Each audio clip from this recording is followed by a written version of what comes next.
Beginning in John 18 verse 1, the gospel narrative shifts decisively away from narrative of Jesus' ministry and teaching to his passion, his suffering and death, eventually of course concluding with the glorious revelation of his resurrection.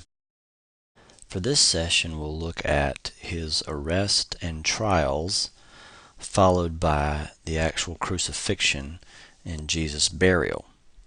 Beginning in 18 verse 1. When Jesus had spoken these words, he went forth with his disciples over the ravine of the Kidron, where there was a garden, in which he entered with his disciples.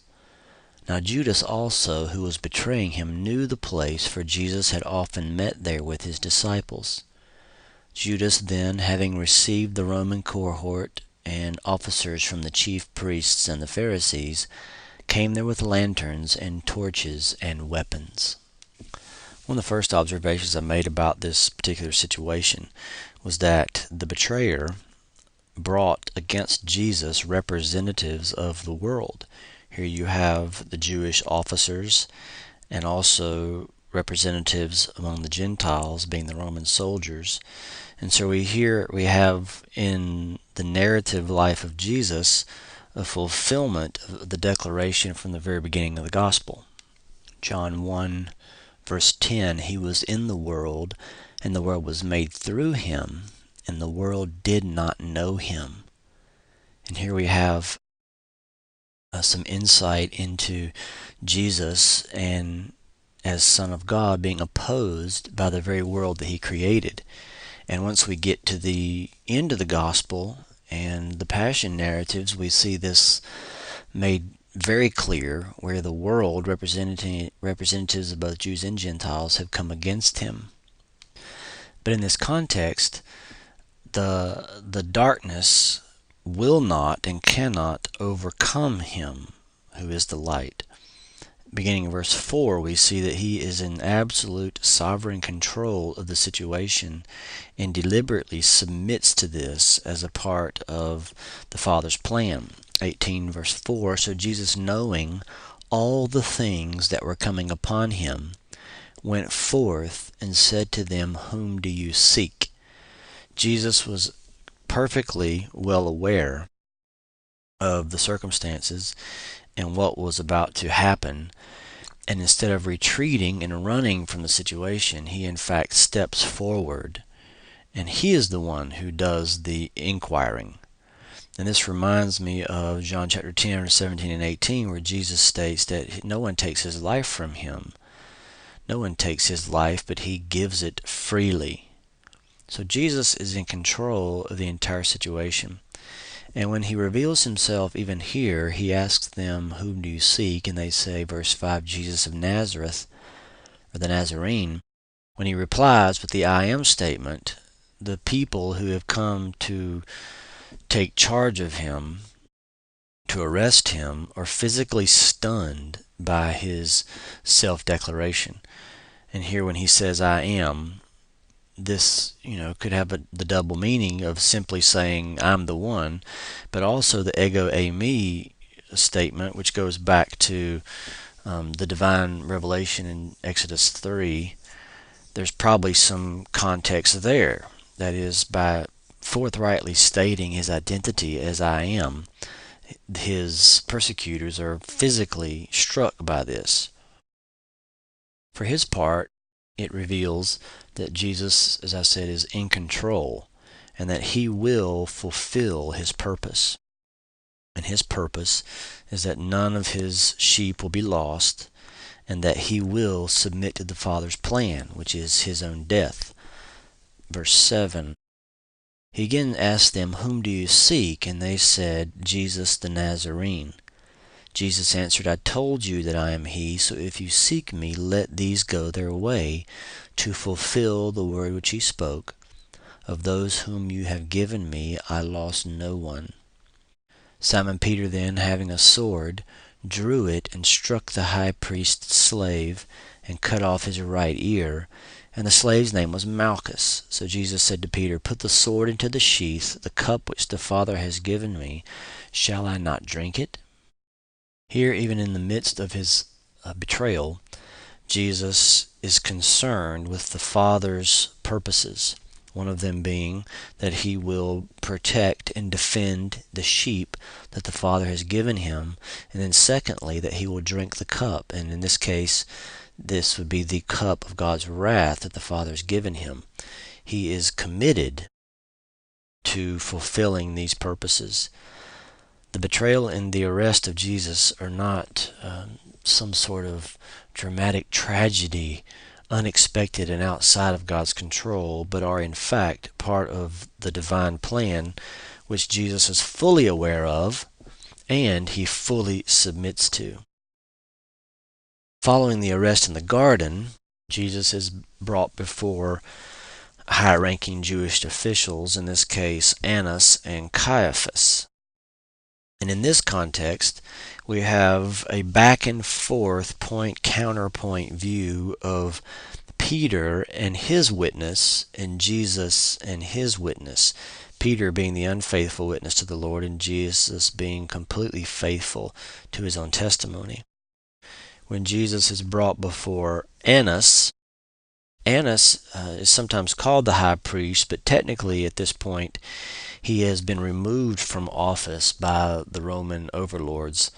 But because he had been high priest already, he retained much of his political power and clout. And so in a way, you could almost say that he was the high priest behind the high priest.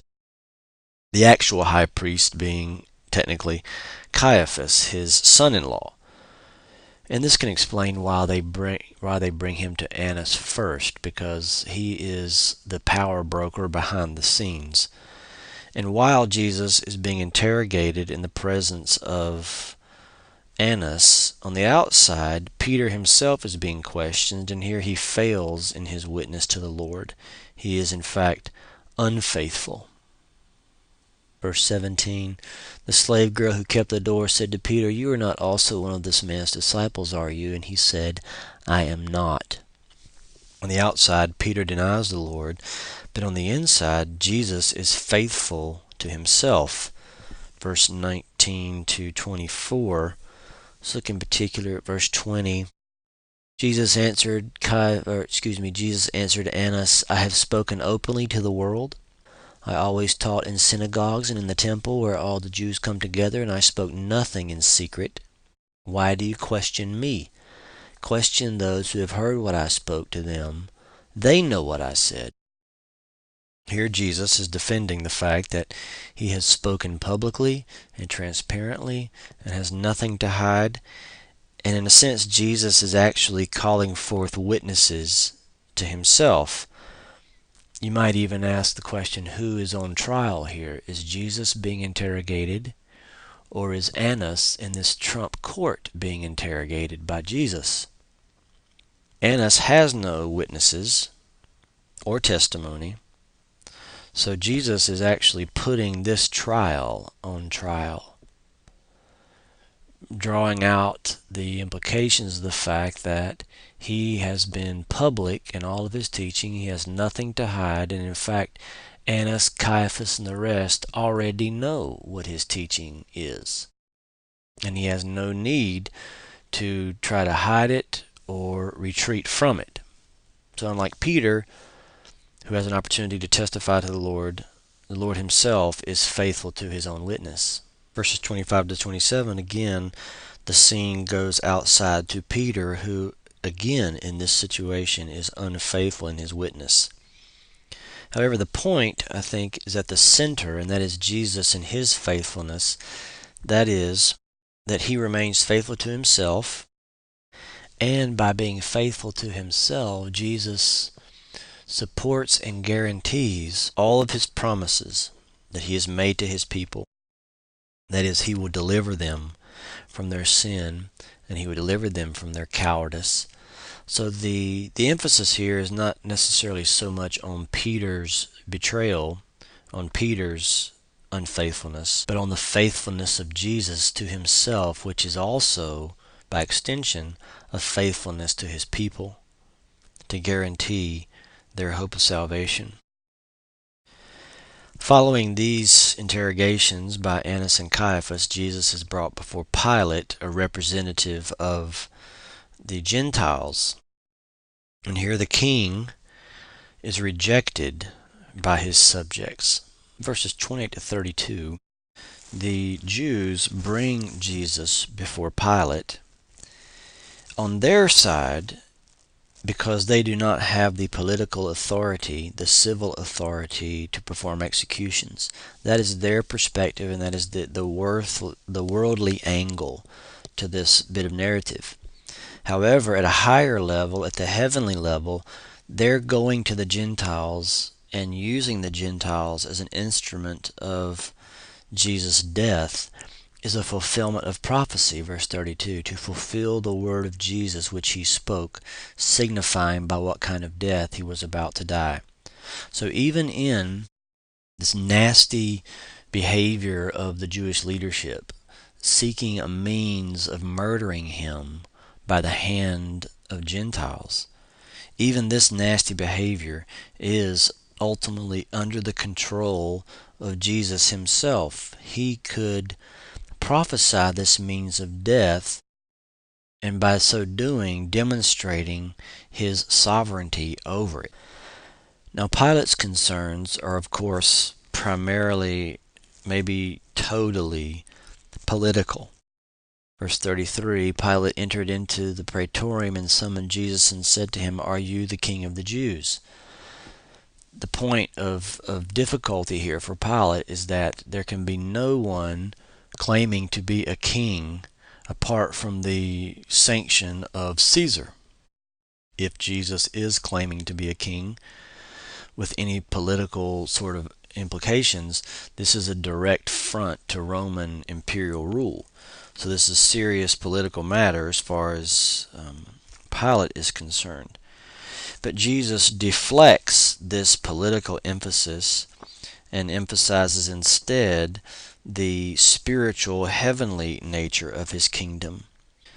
Verse 36, Jesus answered, "My kingdom is not of this world. If my kingdom were of this world, then my servants would be fighting, so that I would not be handed over to the Jews. But as it is, my kingdom is not of this realm." Jesus' spiritual kingdom posed no threat to Caesar's earthly politics, and for this reason, Pilate recognized that he was, in essence, not guilty of any sort of political sedition or anything like that. And throughout the context, Pilate seeks to release him because he lacks and does not pose any sort of political threat. However, the Jews are insistent that Jesus must be killed, and in order to accomplish their task, guarantee that a political element will be injected into the debate, into the issue. Verse 38, the second part of that verse, "And when he had said this, he went out again to the Jews and said to them, I find no guilt in him. But you have a custom that I release someone for you at the Passover.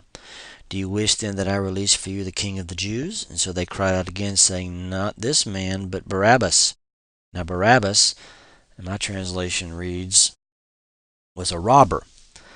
But probably robber is not the best interpretation of this term.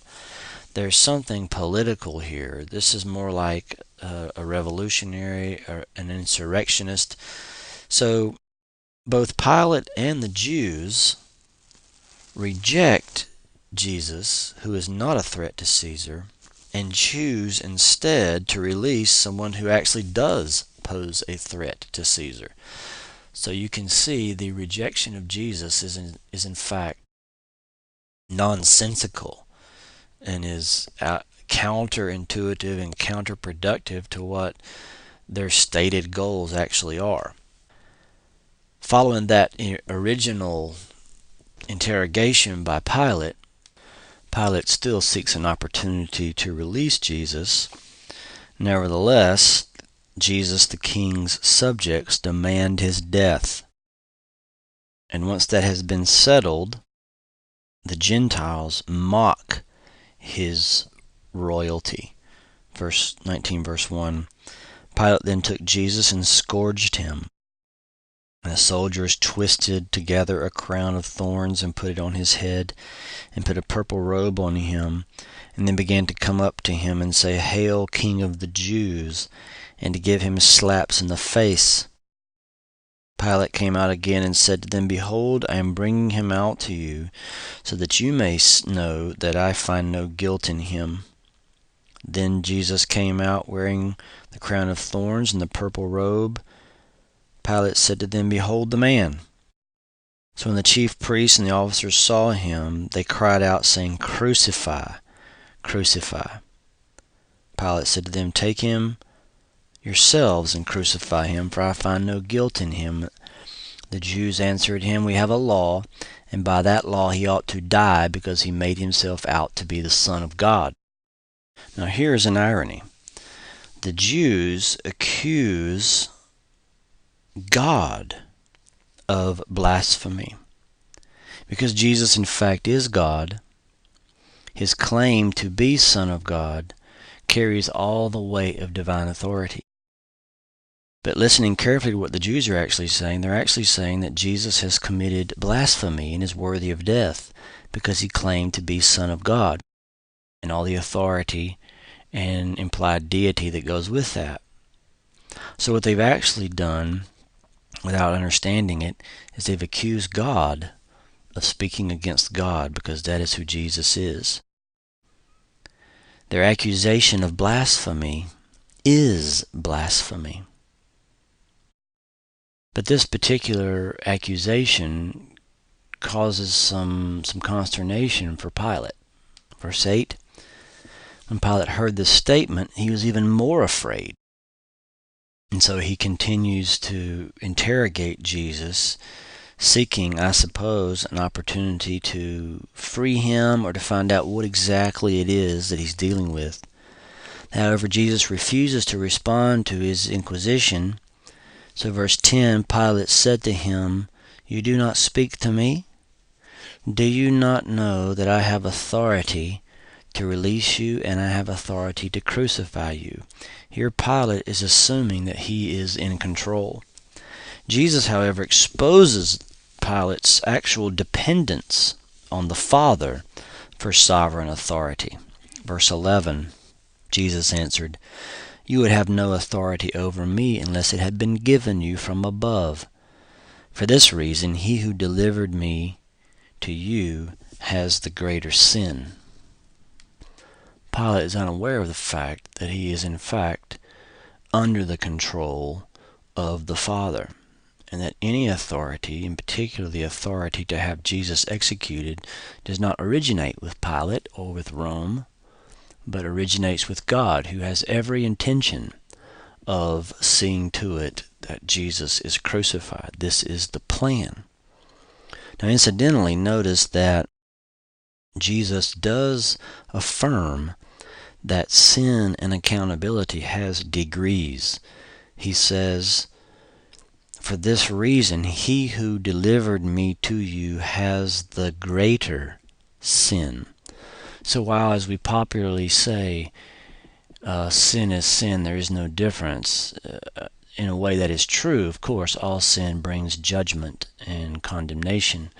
However, it's not true to say that God views all sin the same, as if the betrayal of Jesus and the shoplifting of a pack of gum from a convenience store are somehow equal in the sight of God. That's not the case, as you can see, because here there is someone, and in this case probably Caiaphas, who delivered Jesus to Pilate. Caiaphas has greater sin than Pilate.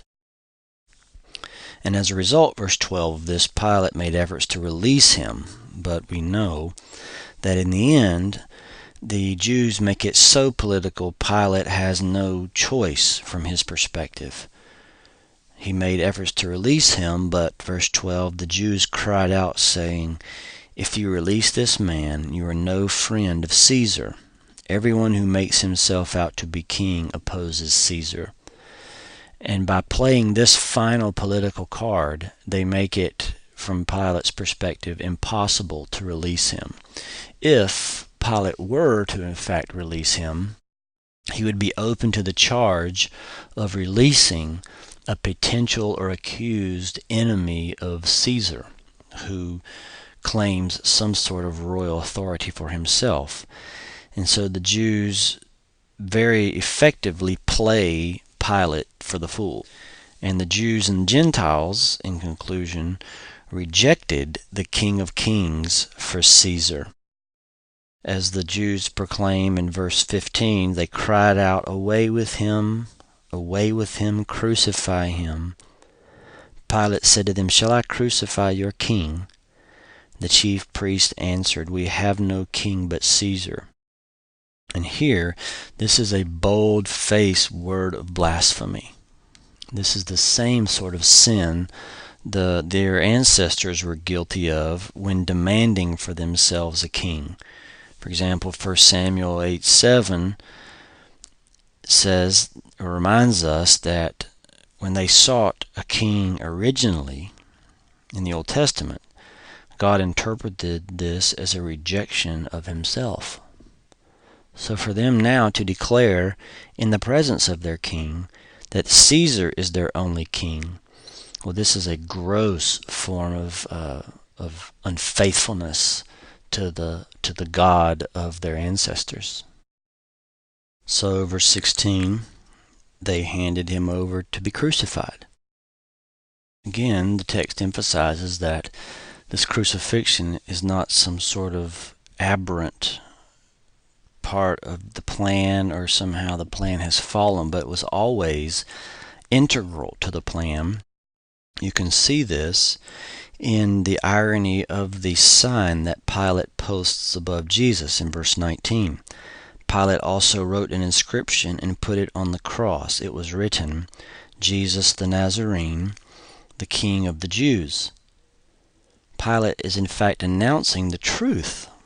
Although the Jews want to augment that sign to say that Jesus claimed to be the king, what Pilate refuses to change, and the fact that he refuses to change it and the way it's actually stated, is a declaration of the truth. That men, Pilate and the Jews, have crucified the very Messiah, the heir to the king, to David's eternal throne. And this was always a part of the plan. Verse 23, the soldiers, when they had crucified Jesus, took his outer garments and made 4 parts, a part to every soldier, and also the tunic. Now the tunic was seamless, woven in one piece, so they said to one another, let us not tear it, but cast lots for it to decide whose it shall be. Here we have this very crass, disheartening kind of behavior as Jesus hangs from the cross, dying. These brutal people are bargaining for his clothing. But in verse 24 we find that this was to fulfill the scripture.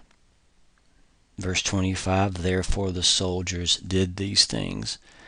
And as a fulfillment of scripture, this points out the fact that God has been sovereign throughout this process all along. If these behaviors are the fulfillment of scripture, this tells you that there's no surprise factor. And in fact, what they are doing, this brutal act of crucifying and bargaining over his clothing, these brutal acts have been written down on the stone tablets of history from eternity past, as in here prophesied and then fulfilled. In verses 25 to 30, we have John's record of Jesus' final words, the king's dying words. In the first one, we see that even in death, his concern is for his people. Here we have the glorious revelation of the character of God. And in Jesus' crucifixion, his hour has come, the hour of God's glory. And here we see an aspect of it where, verse 26, when Jesus saw his mother and the disciple whom he loved standing nearby, he said to his mother, woman, behold your son. Then he said to the disciple, behold your mother. From that hour the disciple took her into his own household. Even as he dies, His concern is for his people, in this case, Mary. And we see that as he hangs on the cross, he remains focused and deliberate with regard to fulfilling God's plan in the cross. Verse 28, after this, Jesus, knowing that all things had already been accomplished, knowing that his task was complete and that he had been perfectly faithful, he continues to remain faithful as a fulfillment of Scripture. He deliberately fulfills prophecy by saying in verse 28, I am thirsty. Jesus is totally aware and completely fixed on the priority of Scripture and the priority of his Father's plan, even to the point of quoting Scripture as a fulfillment of Scripture from the cross. And then finally, he announces his victory in verse 30. Therefore, when Jesus had received the sour wine, he said, it is finished. And he bowed his head and gave up his spirit. Everything the Father had given him to do, he had done. And here he had completed the ultimate task that God had given him, and that was the task of giving his life as a ransom for many. And he can declare from the cross that all of this is now complete, including the purchasing of redemption for God's people. I think you can see throughout this context over and over and over again the emphasis has been that every detail of Jesus' life was under God's sovereign control, and that nothing here was outside of God's purposes for him. And Jesus was fully aware of that, completely submissive to that, and in the end accomplished victoriously everything God intended for him to accomplish by dying on the cross. And this theme continues in verses 31 to 37. In verse 34, the blood and the water that comes out of Jesus' side once he's pierced. From the commentaries, you can tell there's a lot of discussion about this, but at the most basic level, it communicates that Jesus was in fact fully, completely dead. He was a real man, he was truly dead, and he had truly fulfilled God's purpose for him, which was his death. Also, the fact that his bones were not broken in verses 36 and following is a fulfillment of Scripture, pointing to the symbolism of Jesus as the Passover lamb. The Passover lamb could not have broken bones. Jesus, the sacrifice for sin by which the death and judgment might pass over the believer, his bones are not broken either. So even these what would seem like tiny details are under the control of God and work to the fulfillment of Scripture.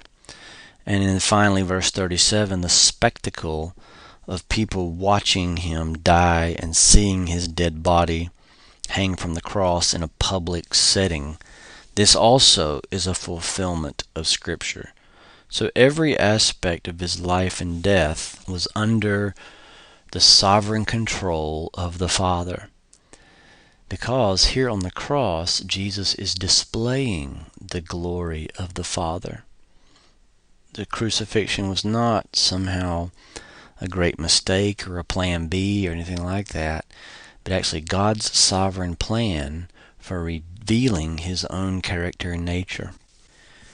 Lastly, for this section, with the burial, Jesus is buried with honor by two disciples who had been secretly his up to this point, but now actually take sincere risk in order to bury him.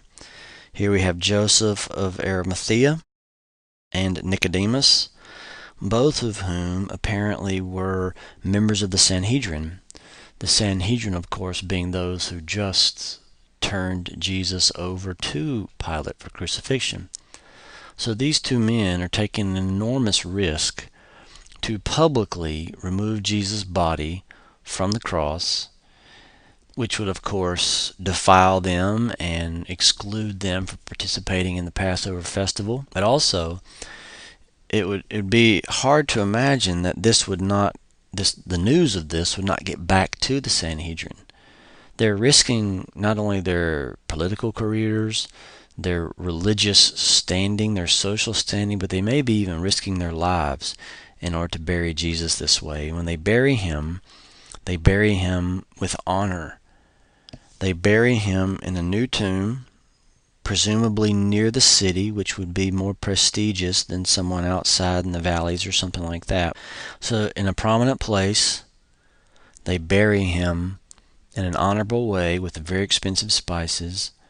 And by doing this is in a way a public challenge to the Sanhedrin's judgment.